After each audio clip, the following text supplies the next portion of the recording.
సాంకేతికత ఇది పనులు చేయడం లేదా వస్తువులు తయారు చేయడంలో ఉపయోగించే నూతన జ్ఞాన నైపుణ్యం.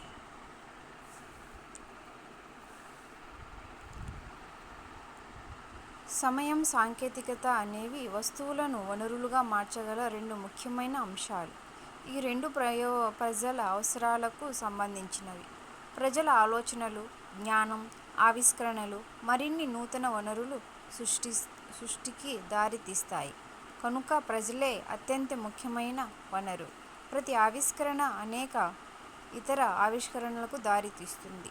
నిప్పును కనుగొనడం వంటి ఇతర ప్రక్రియలకు దారితీసింది.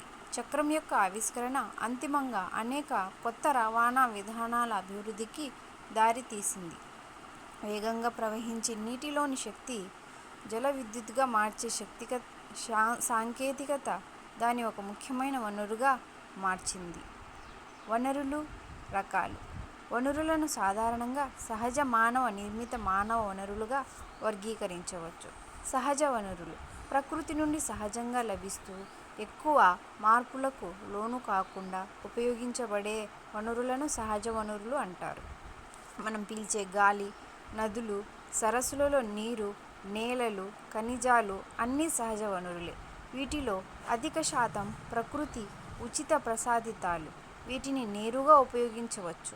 కొన్ని సందర్భాలలో వీటిని మరింత లాభసాటిగా ఉపయోగించడానికి సాధనాలు, సాంకేతికత అవసరం కావచ్చు.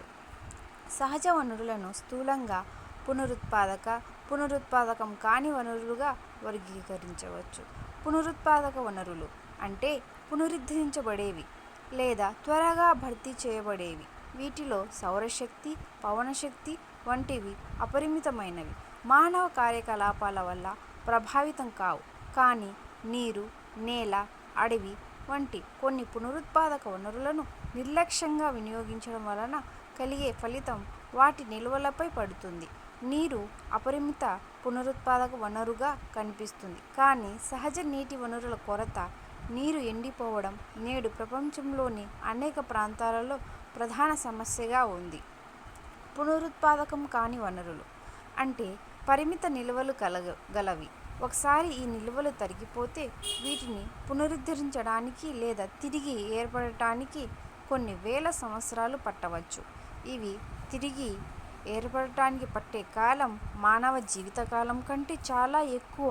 అందుకే వీటిని పునరుత్పాదకం కాని వనరులుగా పరిగణిస్తారు. బొగ్గు, పెట్రోలియం, సహజ వాయువు వీటికి కొన్ని ఉదాహరణలు. భూభాగం, వాతావరణం, ఎత్తు వంటి అనేక భౌతిక అంశాల ఆధారంగా సహజ వనరులు విస్తరించి ఉన్నాయి.